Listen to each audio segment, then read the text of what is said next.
예수께서 돌아오심에 무리가 환영하니 이는 다 기다렸음이러라. 이에 회당장인 야이로라는 사람이 와서 예수의 발 아래 엎드려 자기 집에 오시기를 간구하니 이는 자기에게 12살 된 외딸이 있어 죽어감이러라. 예수께서 가실 때에 무리가 밀려들더라. 이 12해를 혈루증으로 앓는 중에 아무에게도 고침을 받지 못하던 여자가 예수의 뒤로 와서 그의 옷가에 손을 대니 혈루증이 즉시 그쳤더라. 예수께서 이르시되 내게 손을 댄 자가 누구냐 하시니 다 아니라 할 때에 베드로가 이르되 주여 무리가 밀려들어 미나이다. 예수께서 이르시되 내게 손을 댄 자가 있도다. 이는 내게서 능력이 나간 줄 알미로다 하신대 여자가 스스로 숨기지 못할 줄 알고 떨며 나와 엎드려 그 손 댄 이유와 곧 나은 것을 모든 사람 앞에서 말하니 예수께서 이르시되 딸아 내 믿음이 너를 구원하였으니 평안히 가라 하시더라.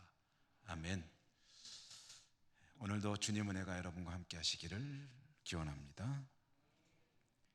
40절에서 56절까지의 이 말씀이 이제 원래 지난 수요일에 혈루증 여인 그리고 야이로의 딸 두 사람 이야기를 이제 같이 하려고 했는데 좀 말씀을 준비하다 보니까 좀 길어졌어요. 그래서 둘로 나눠서 해야 되겠다 해서 지난 수요일에는 이제 야이로의 딸 이야기를 중심으로 말씀을 전해드렸고 오늘은 이 혈루증 여인 이야기를 좀 함께 나누려고 합니다. 우리가 수요일에 신약 성경을 읽기 시작한 지 이제 27번째이고요. 예수님에 대한 예고와 예수님의 족보, 예수님의 탄생, 그리고 어린 시절, 그 뒤에는 이제 예수님의 사역의 초기 이야기로 우리가 이제 성경을 읽기 시작해가지고 이제 예수님의 이야기가 이제 본격적인 갈릴리 사역의 중심으로 들어가고 있습니다. 주님은 가버나움이라고 하는 갈릴리 호숫가에 있는 도시인데요. 세관이 있는 도시입니다. 세관. 그러니까 이 가버나움을 중심으로 해서 이쪽 지역과 이쪽 지역이 이제 다스리는 사람이 다릅니다. 그래서 가버나움에서 왔다 갔다 하려면은 그것은 이제 통관을 해야 되는 그 세관이 있었고요. 이제 그곳을 중심으로 사역을 하신 이유는 여기가 이제 이 교통이 굉장히 요지 중에 하나입니다. 그래서 예수님에 대한 소문이 사방으로 퍼져나가기에 아주 적절한 그런 지역이었다. 그래서 예수님께서 이 가버나움이라고 하는 도시를 선택하신 게 아니겠느냐 이렇게 생각을 할 수가 있습니다. 이제 예수님께서 가버나움 중심으로 사역을 하시다가 이제 갈릴리를 지나서 건너편에 있는 거라사라고 하는 지역으로 가셔서 이제 군대 귀신 들린 한 사람을 고치셨죠. 귀신을 쫓아내시고 돌아오셨는데 가는 도중에 풍랑이 일어가지고 거기서 이제 제자들이 예수님께서 풍랑을 잠재우는 것을 보시고 이분이 도대체 어떤 사람이냐. 그래서 물과 바람도 이분의 명령에 순종하느냐. 참 도대체 이 양반이 누구냐. 뭐 그런 의문을 가지고 이제 건너편에 갔는데 거라사 지방에 이르렀을 때 귀신 들린 사람의 입을 통해서 이제 그 예수님에 대한 그 질문에 대한 대답이 주어졌다라는 말씀을 드렸죠. 하나님의 아들이다. 하나님의 아들 예수다라는 것. 그 짧은 여정을 마치고 돌아오셨습니다. 돌아오실 때 그 참 많은 일들이 있었죠. 짧은 여정인데 풍랑도 잠재웠고 군대 귀신 쫓아낼 때 돼지가 한 2,000마리나 되는 그런 큰 어떤 재산상의 손실도 있고 했지만 나 이 일정을 통해서 성경이 말씀하고자 하는 것은 한 사람을 구원하는 일이 그렇게 무거운 것이다. 주님께서 그 바쁜 가운데도 그 풍랑을 뚫고 거기를 다녀오셨다는 거죠. 가서 그 일만 하고 바로 건너오셨거든요. 그러니까 이 사람 때문에 가신 겁니다. 그리고 2,000마리나 되는 돼지도 희생시키면서 한 사람을 구원하셨다. 성경이 말하고자 하는 것은 그런 것이다 라는 이야기를 우리가 잠시 나누었습니다.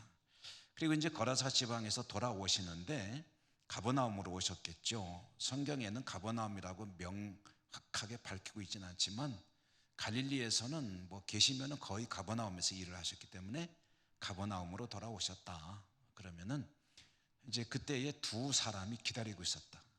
두 사람 중에 한 사람은 공개적으로, 한 사람은 비공개적으로 자기만 아는 그런 사연을 가지고 예수님을 간절하게 기다리고 있었다. 공개적인 사람은 지난 수요일에 말씀드린 이제 회당장 야이로였죠. 야이로가 예수님을 그렇게 간절하게 기다린 이유는 그 딸이 죽어가고 있었기 때문이다 라는 것입니다. 야이로는 죽어가는 딸을 살려달라고 주님에게 매달렸습니다. 간청했습니다. 그래서 주님은 그래 가자 그러고서 이제 야이로의 집으로 가던 중에 또 다른 예수님을 기다리던 한 여성이 있었습니다. 이제 드러나지 않는 사람이죠.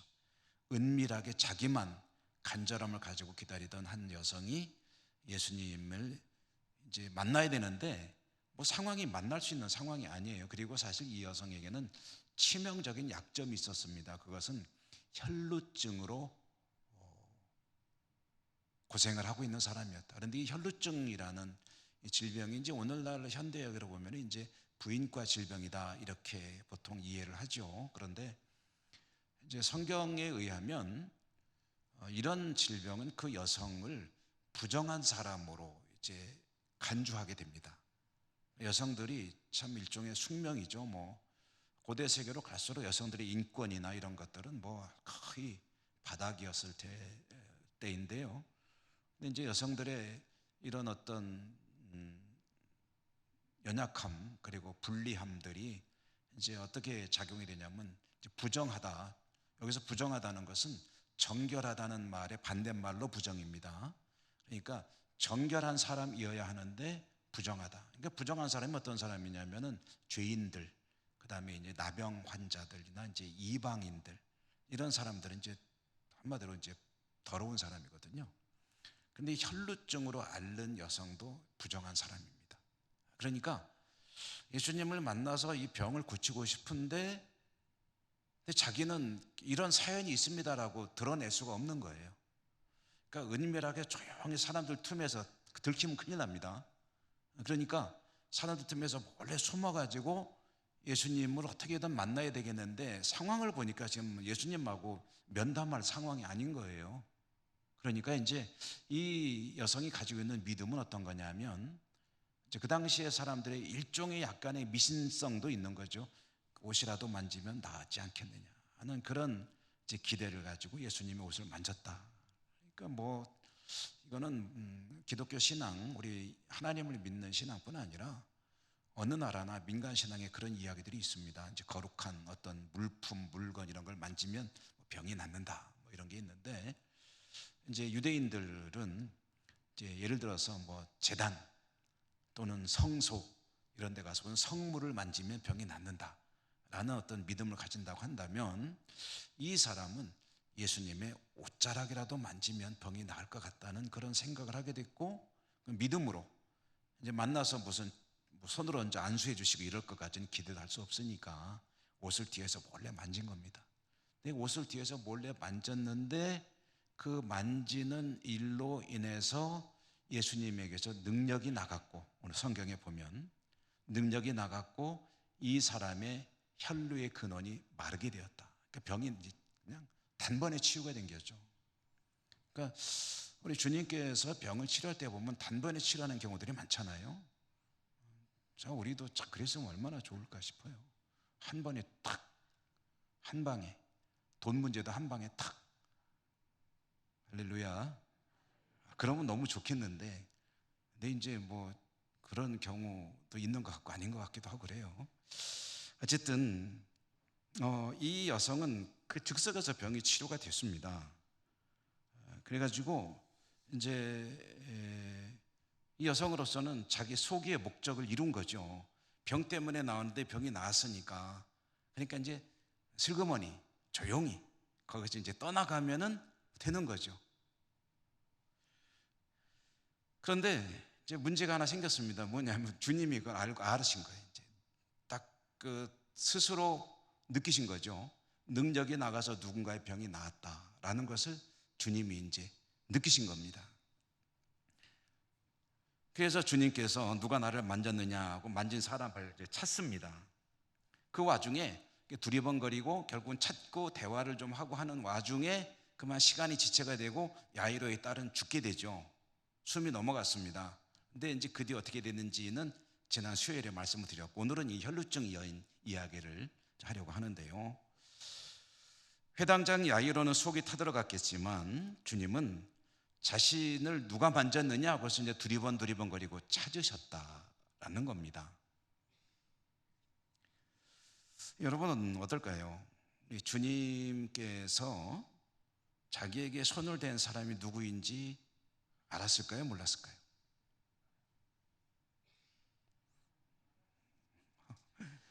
알았을 거라고 생각하죠. 우리는. 왜 그렇죠?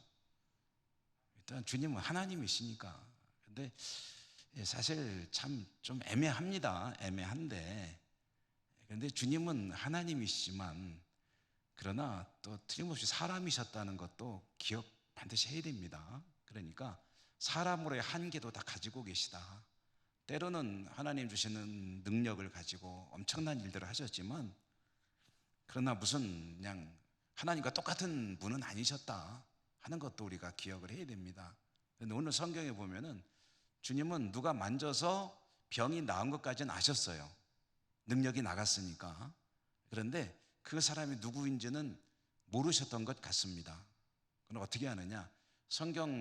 우리말 성경으로 보면은 잘 드러나지 않는데, 원래 성경 기록된 언어로 읽어보면은 그게 드러나요. 어디서 나오냐면은 오늘 본문이 45절이죠.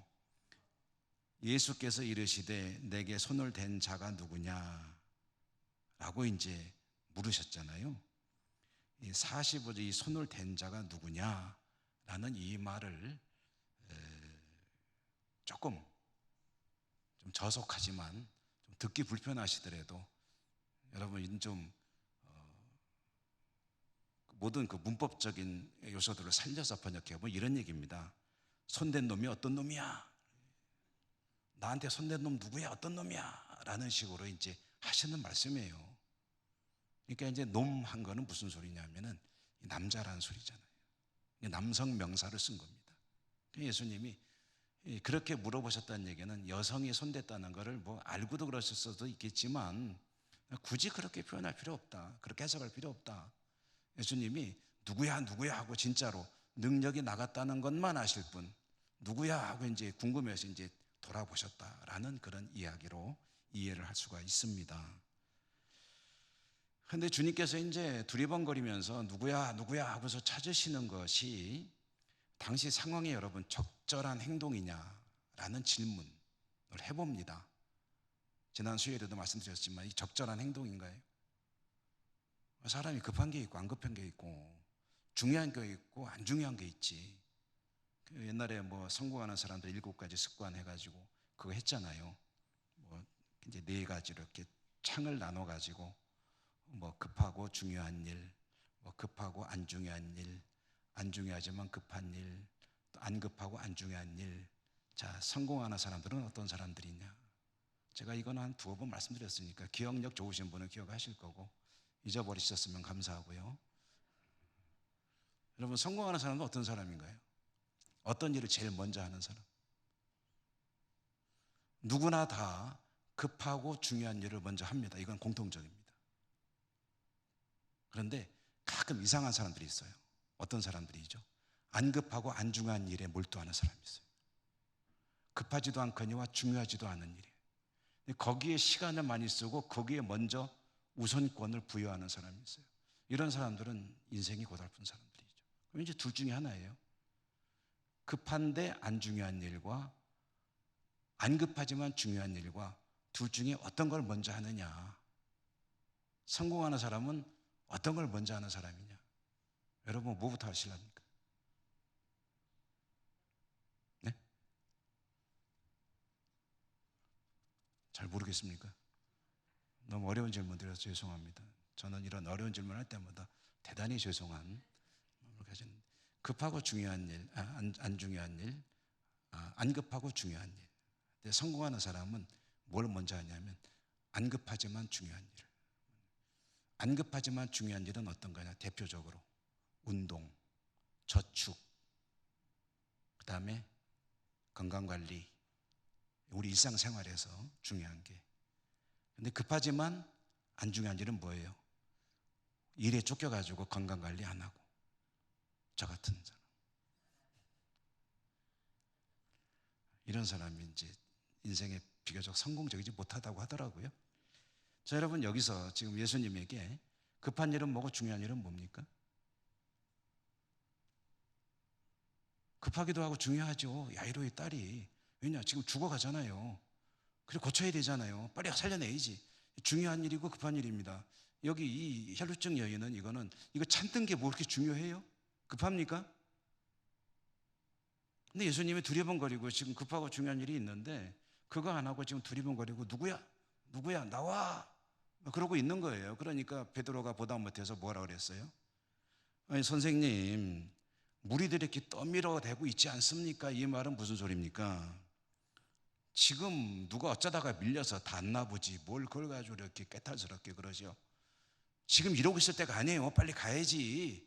그 얘기를 한 거죠. 베드로. 일종의 책망입니다.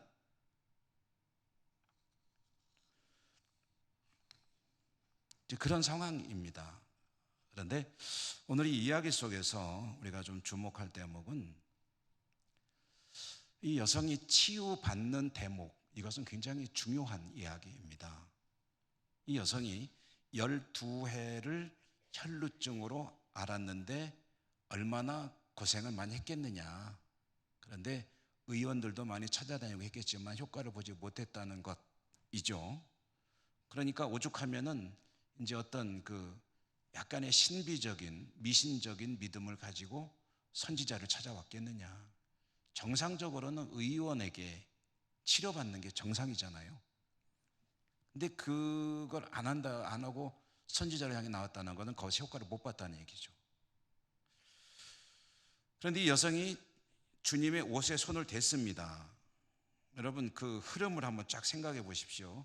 옷을 딱 대는 순간 주님에게서 옷을 통해 이 여성에게 능력이 나갔습니다. 여성 입장에서 보면 손을 댔더니 주님의 능력이 자신에게 들어오며 역사했습니다. 그러자 12년 동안 끈질기게 뿌리를 내리고 있던 질병이 내 몸에서 빠져나갔습니다. 그러니까 이 그림은 어떤 거냐면 주님의 은혜가 나에게 임하시니, 주님의 능력이 나에게 임하시니 해결되지 않던 나의 문제가 해결이 되었다라는 그림의 전형적인 그런 도식이죠. 주님은 여성에게 능력을 전하셨습니다. 이것은 일종의 주님의 희생입니다. 주님의 능력이 이 여성에게 옮겨갔기 때문이죠. 여성은 주님의 능력을 받음으로 인하여 끈덕지게 자신의 몸을 괴롭히던 병을 쫓아낼 수 있었습니다. 이것은 단지 질병의 문제가 아니라 이 사람이 사회생활도 할 수 없게 만드는 부정한 사람으로 만드는, 그래서 몸도 고달플 뿐 아니라 이 사람의 모든 인간관계를 파괴하는 그런 삶을 망가뜨리는 근본적인 원인이었습니다. 그런데 주님의 은혜가 임하니까 그 모든 것들의 근본이 되던 뿌리가 뽑혀져 버렸습니다. 그러므로 이제는 부정한 사람이 아니라 정결한 사람이 되었습니다. 주님의 능력이 나타나니 병이 고쳐지고 문제가 해결이 되고, 그리고 자신의 사회생활도 회복이 되고 삶이 회복이 되고, 그러면서 여성이 이제 깨닫는 게 있죠. 뭐냐 하면 자기 병이 낫는 걸 느꼈거든요. 그렇다면 이제는 그러니까 이 분이 어떤 분인가 하는 것을 확실히 확인하게 된 것이죠. 믿음을 가지고 나왔지만 믿음대로 되는 것을 경험했습니다. 그러니 확인이 된 겁니다. 주님이 어떤 분인가. 여러분들에게도 주님이 확인되는 은혜가 있기를 축복합니다. 주님이 은혜를 베푸시면 내 삶 가운데로 능력을 전해주시면 내가 지금 힘겨워하는 그 모든 문제들이 해결이 됩니다. 주님의 능력이 나타나면 그렇습니다. 여성은 회복이 됩니다. 몸이 회복되고 모든 관계가 회복이 되고 삶이 회복이 되었습니다. 부정한 사람이 다시 정결한 그런 백성으로, 공동체 일원으로, 건강한 몸으로 돌아오게 됐습니다. 무엇보다도 주님을 확인함으로 주님에 대한 이해가 확고해지고 주님을 향해 나올 수 있는 발판이 마련이 됐습니다. 이것은 굉장한 사건이죠. 주님이 계속 두리번거리셨어요. 찾다가 안 나오면 그냥 가셨으면 될 텐데 계속 찾는 거예요. 나올 때까지 안 간다는 거예요. 그래서 여성이 주님 앞에 이제 자수했습니다. 자수하고 자기가 여차저차하고 이야기를 하는데, 그러니까 시간이 자꾸 가는 거죠.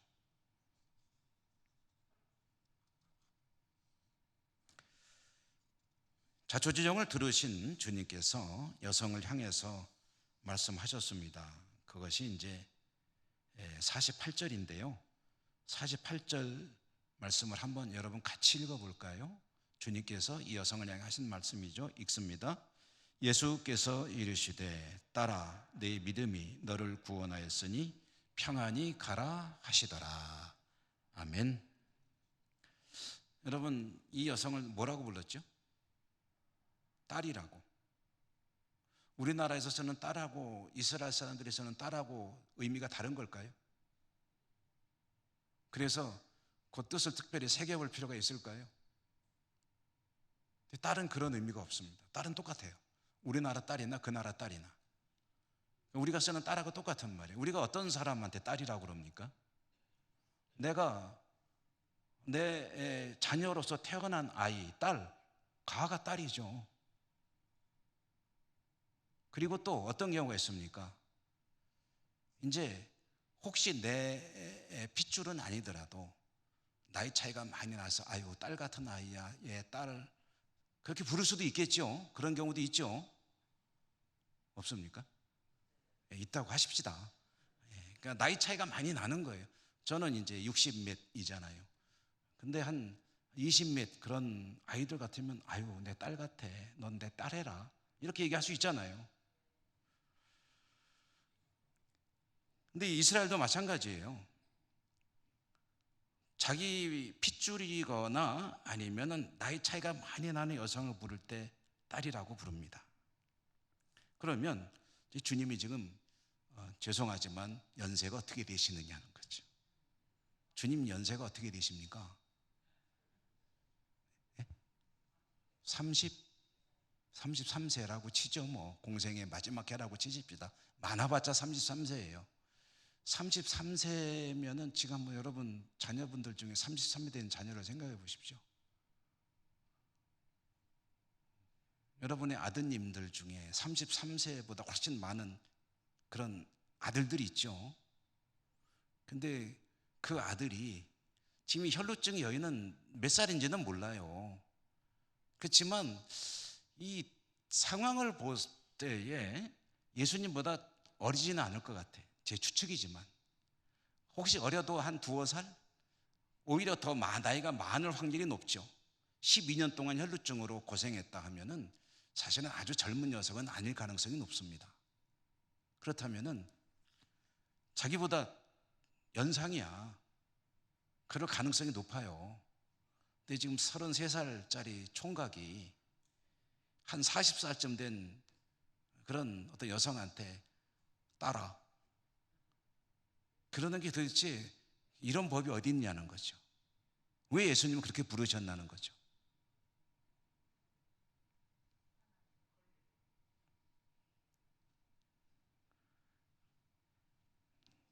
여러 가지로 뭐 생각을 해볼 수가 있겠죠. 그런데 성경을 해석하는 이들은, 연구하는 이들은 그 의미를 이렇게 이해합니다.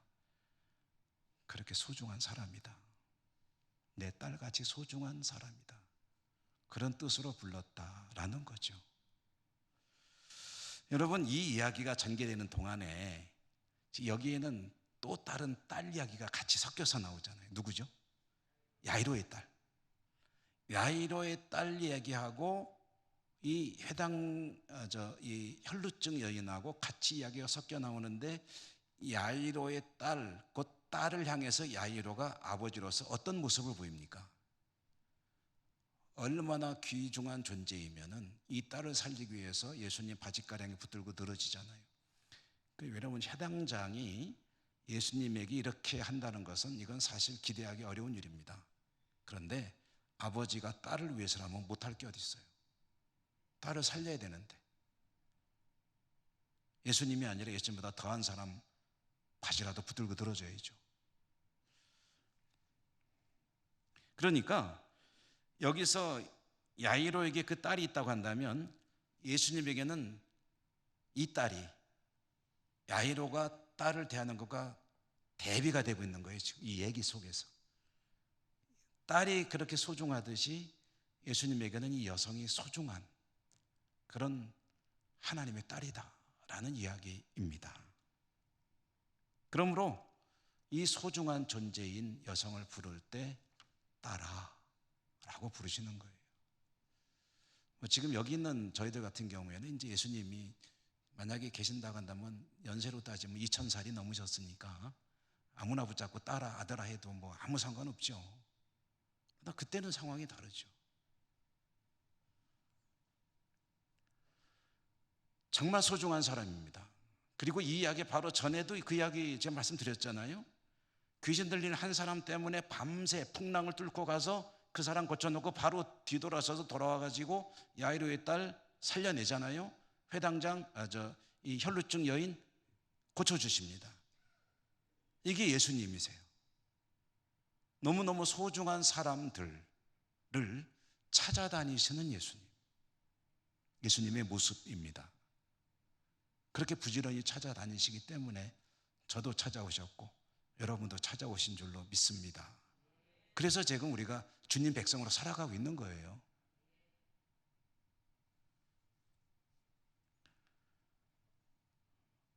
소중하기 때문에 주님이 뭘 주십니까?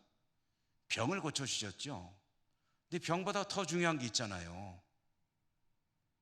육체적 건강 얼마나 소중합니까? 이 병은요, 이 여성의 삶을 송두리째 파괴했던 그런 아주 흉악한 질병이었습니다. 이 병 때문에 이 사람은 삶이 다 망가져 버렸어요. 가족들이 있었다고 한다면 가족들과도 함께 살지 못합니다. 왜요? 부정하니까. 그런데 그것도 고통스러운 것이지만 그것보다도 더 소중한 것이 있다. 그게 뭐냐면은 하나님의 자녀로 거듭나는 것입니다. 주님이 그것 때문에 오셨거든요. 병을 고쳐주는 것도 중요합니다. 문제를 해결해 주시는 것도 중요합니다. 그러나 그게 근본적인 목적은 아니라는 거죠. 그것은 하나의 과정이고 더 중요한 것은 그 사람이 하나님의 아들로 하나님의 딸의 자리로 돌아가게 하는 것, 그것이 예수님께서 오신 목적이에요. 그것이 더 소중해요. 그러므로 그렇게 두리번거리면서 찾으시는 거예요. 누구야 누구야 야단치려고 그러신 건가요? 아니에요. 너 병만 나아가지고 안 된다는 거죠. 그럼 뭐가 더 필요합니까? 나를 확실히 알고 그리고 내가 너에게 해줄 말이 있단다. 그게 뭐예요? 48절이죠. 내 믿음이 너를 구원하였다. 평안히 가라. 이게 이 사람이 구원을 선포하시는 하나님의 말씀이죠. 여러분, 딸이라는 이 호칭 속에 들어있는 의미가 중요하듯이 오늘 이 48절 말씀 쪽에 중요한 단어는 구원 그리고 평안이라는 단어입니다. 너 구원받았다. 평안히 가라. 구원과 평안은 사실은 같은 뜻입니다.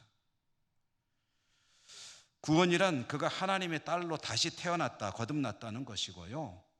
평안이라는 말은 하나님의 딸로 거듭난 사람이 가지는 특권입니다. 평안은 평화는 다른 말로 하면 평강, 또 다른 말로 하면 평화. 제가 자주 말씀드리죠. 평안, 평강, 평화 다 같은 말입니다. 보통 신약성경에서 신약성경 기록된 그리스 말로 읽으면은 에이레네라는 단어 정도는 이제 좀 많이 익숙하실 거예요. 에이레네, 그리고 이제 이스라엘 사람들의 말인 히브리 말로 하면은 샬롬. 샬롬이 에이레네고, 에이레네가 우리나라 말로 하면 평화, 평안, 평강, 이런 것들이 다 같은 뜻입니다. 그러면 여러분, 여기서 이제 주님이 말씀하시는 에이레네, 샬롬, 이게 뭐냐 하는 거죠. 너 구원받았으니 이제는 샬롬의 삶을 살게 될 것이야 라는 선포도 되고, 살아라 라는 명령도 되는 거거든요. 그럼 샬롬이 뭡니까? 샬롬은 평화, 평강이죠. 평화, 평강은 언제 가지게 되나요? 아무 일 없으면 평안합니까? 누가 나한테 시비 안 걸면 되는 겁니까? 배부르고 등 따스면 되는 겁니까? 평화, 평강, 이건 언제 주어지는 것이죠? 여러분, 진정한 평화, 평강, 평안은, 샬롬은 죽음의 공포를 이겨낼 때 가지게 되는 것입니다. 죽는 것조차 두렵죠. 그렇지만 근본적인 두려움은 떨쳐낼 수 있는 그런 자세가 되었을 때 그게 진정한 샬롬, 평화입니다.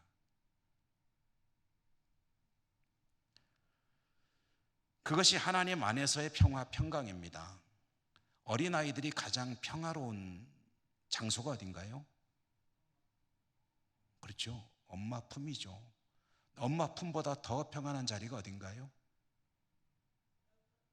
뱃속이죠, 뱃속. 어머니의 모태. 태아로 어머니 모태에 있을 때가 가장 평화로운 때죠. 태아에게 모태가 가장 평화로운 자리라고 한다면, 사람에게 가장 평화로운 자리는 주님 품 안에 있음을 본인이 깨닫고 있을 때, 그때가 가장 평화로운 때입니다. 주님이 나를 확 보듬어 주고 계신다, 나를 품고 계신다, 마치 닭이 알을 품고 있듯이. 그래서 여러분, 창세기 그 말씀 많이 들었죠. 하나님의 신이 수면에 운행하시니라 라고 할 때 그 말은 마치 큰 새가, 독수리같이 큰 새가 알을 품고 있는 것 같이, 하나님께서 천지를 창조하실 때 그렇게 부화시키듯이, 알을 부화시키듯이 이 천지를 만드셨다, 그런 뜻이거든요.